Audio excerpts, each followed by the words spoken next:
Hello, my name is Arthur, and in the last video we got the turret assembled onto the tank. And I made a couple of changes. I gave a texture to the ground, and I added in a cube to bump into so we can get an idea for things that are going on. And I've also made an alteration to the tank. Rather than assembling the tank and the cannon, or the turret and the cannon onto the tank, I instanced the turret, the cannon onto the turret, and then the turret onto the tank. So I put this piece as a child of the turret, and then the turret onto the tank. So just a small change, really. It just seems to make more sense that way to me. Now, I think on the turret that we're going to end up changing this from a kinematic body, and it's probably even questionable to bother having the turret as a kinematic body also. I'm not sure that these need to be anything more than spatials with a collision shape for the turret as a part of the tank, and I'm not sure how to handle a collision on the on the cannon itself. We'll get into that as we're going here. So let's see. On the tank turret, I've started up a script. I'm not sure if it should go on the turret or the tank body, but I'm going to go with on the turret. So let's make a couple of variables. Let's have turret speed.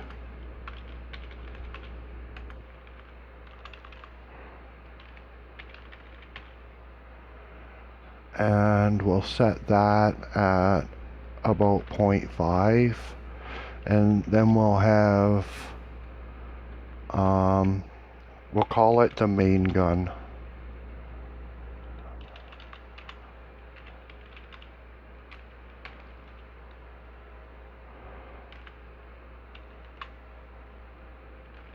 Speed, and I'm going to set that to 0.25, and that will be the up and down for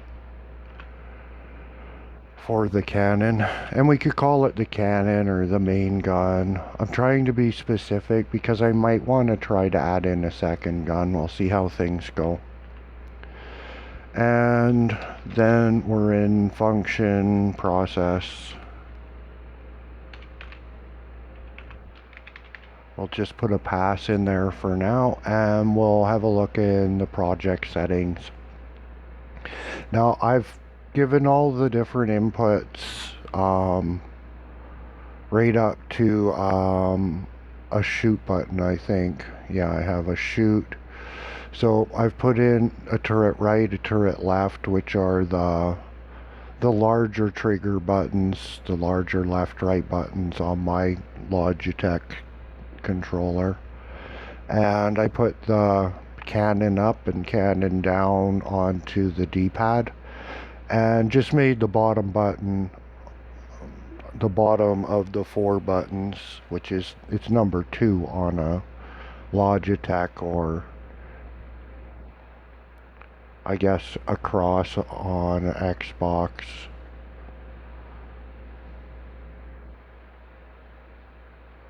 Yeah, well, the bottom button. So I've already put in the inputs. That's all some straightforward stuff. So what we'll do is we'll have variable direction equals 0, and variable elevation equals 0. And then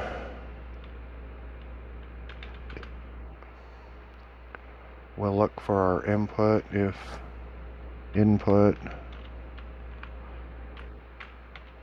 Is action pressed?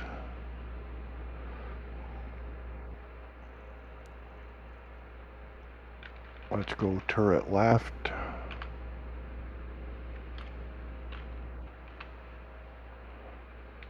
Direction plus equals 1. Just guessing. That might be minus equal, it might be plus equal. I always get those 50-50.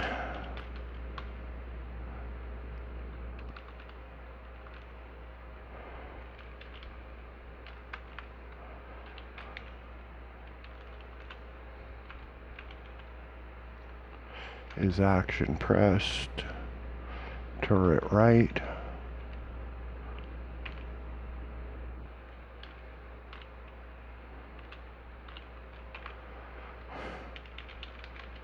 Direction minus equals 1. And then I suppose we would be simply applying that. So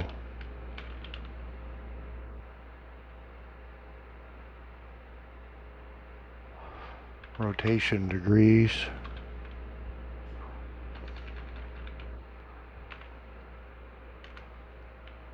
plus equals direction times turret speed.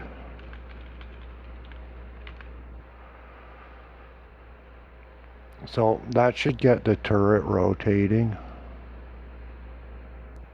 And what went wrong here? Oh, rotation degrees.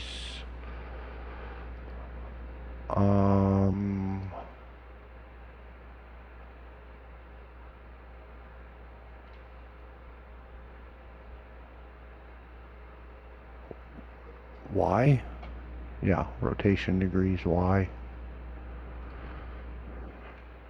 Dot Y. We have to specify the direction here. I forgot to put the axes to rotate on. That might not be the best way to go about it. Let's turn so that I don't get that confusion from the RC controls, because things are backwards this way. Okay, so that looks about right. It's not too fast. It's moving at a nice speed, so we'll call that good. Then we will, if input dot is action pressed,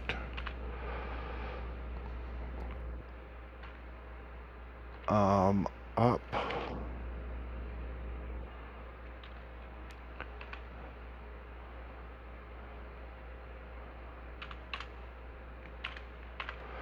and we're going to go have a look at the tank.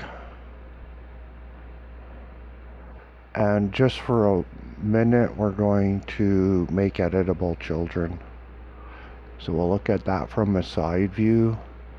We want to grab that gun and let's rotate it down. We want to see the transform.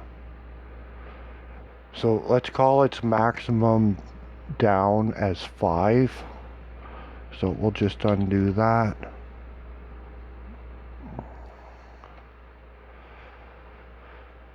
Okay, so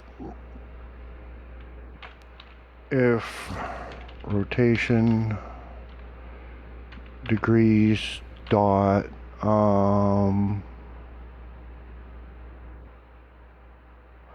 Z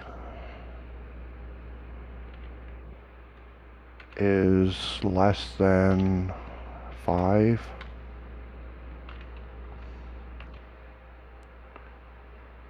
I think that's right. Elevation plus equals 1. If input dot is action pressed. Oh, this is down. I have them backwards. And this is up. So let's have a look at up and what that should look like.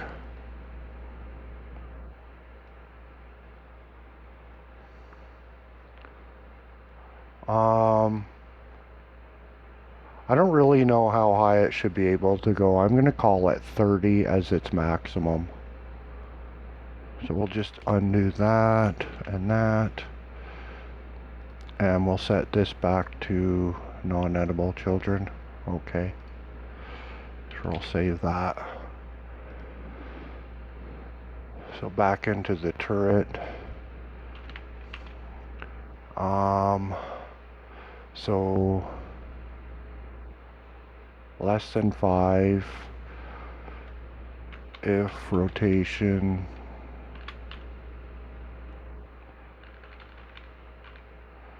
degrees dot z is greater than minus 30.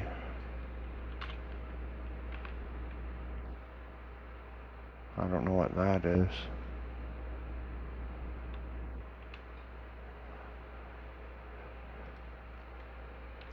Elevation minus equals 1. And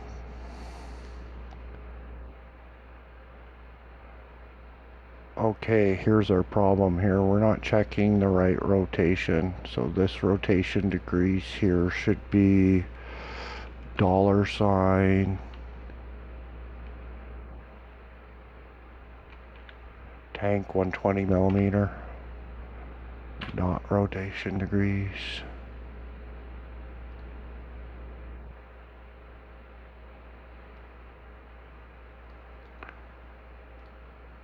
And same thing here. And then we would be tank rotation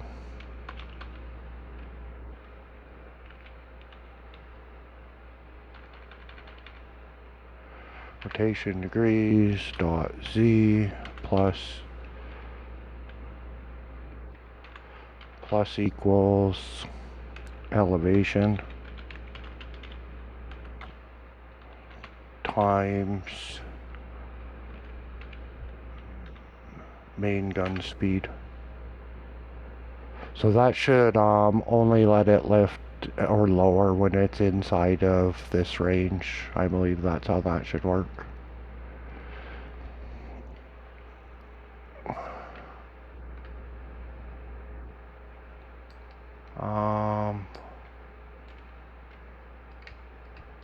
Okay, I'm not getting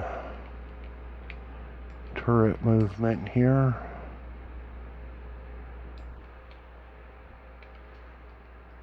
So let's have a look on this.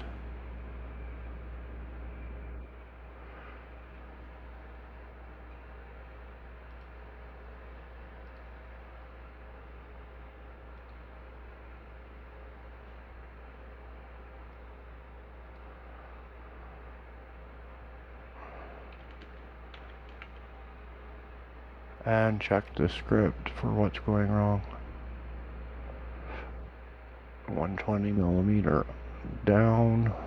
Down was greater than 5.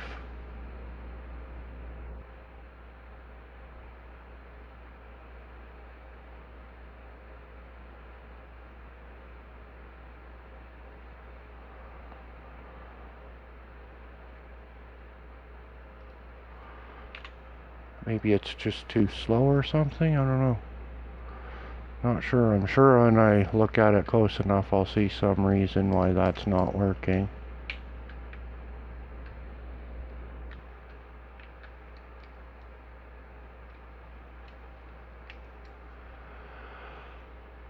Alrighty.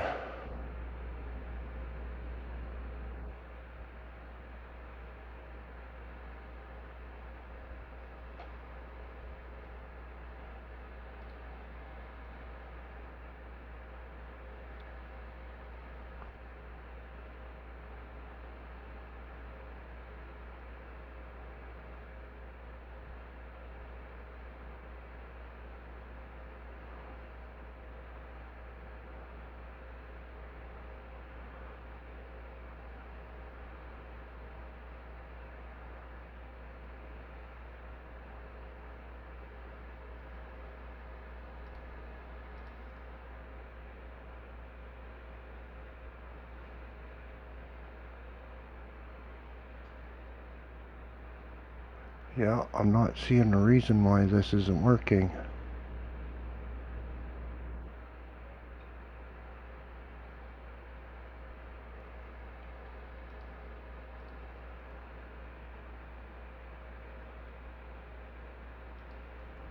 I just see you need to fix this.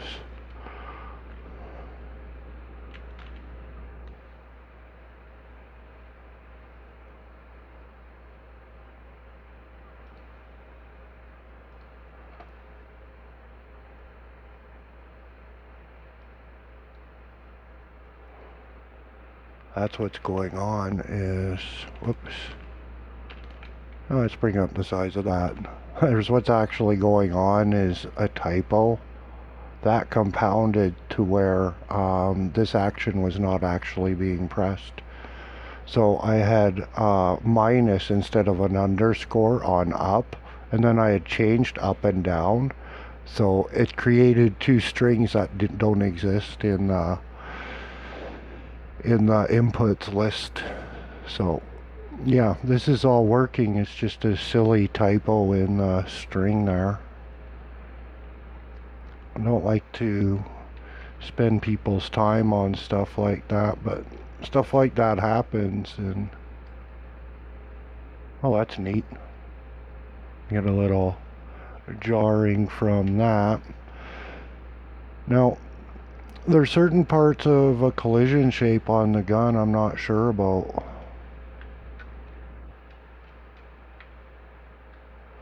And this is one. It's a little inexplicable that the gun can go right through this thing. So I don't know that actually leaving the cannon as having a collision shape is quite what the way to go about things. It doesn't actually seem that necessary.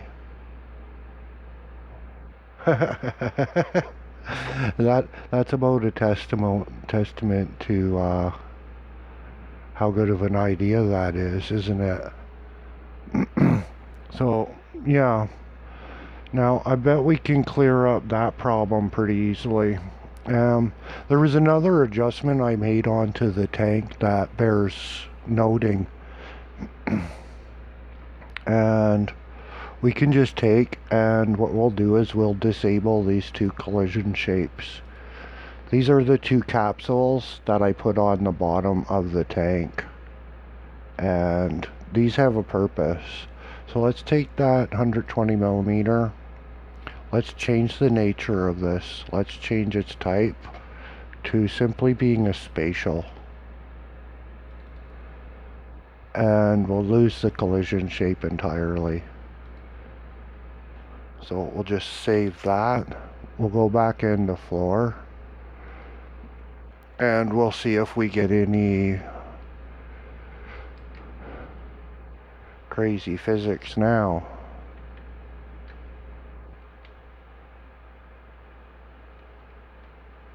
So our tank doesn't seem to be wanting to fall over now. Oh, I wonder, I noticed that there's a lot of jittering on the tank. I'm actually wondering if it's the turret that's causing that.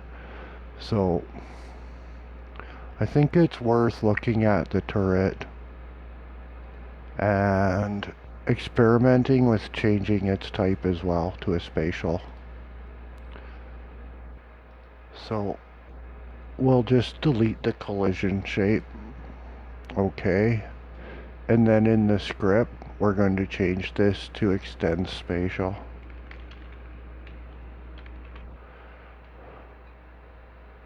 And then we'll see if the tank still has that weird vibrating going on.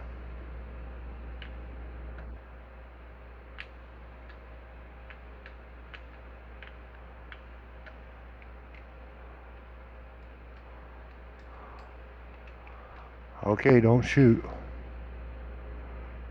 Yeah, it's still vibrating.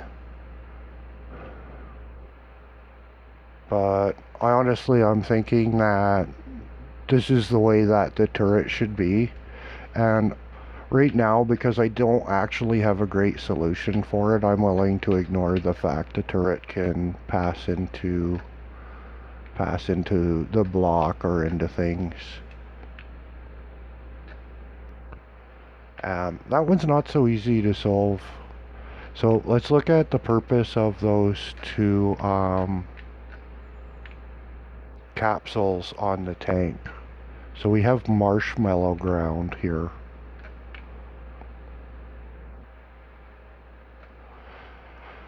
That's what the purpose of the two capsules on the bottom of the tank breaks down to. When we enable these, you can see how they're located here. They're they're up so that the wheels won't bottom out with their presence there.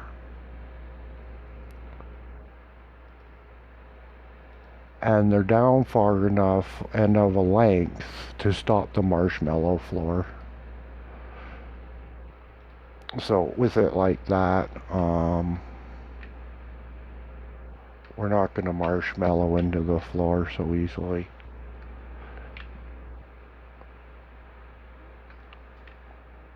And it acts more like I think it should when it hits this rigid static body.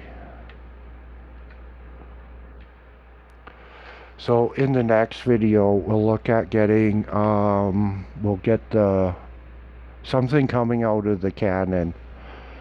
And until then, take care.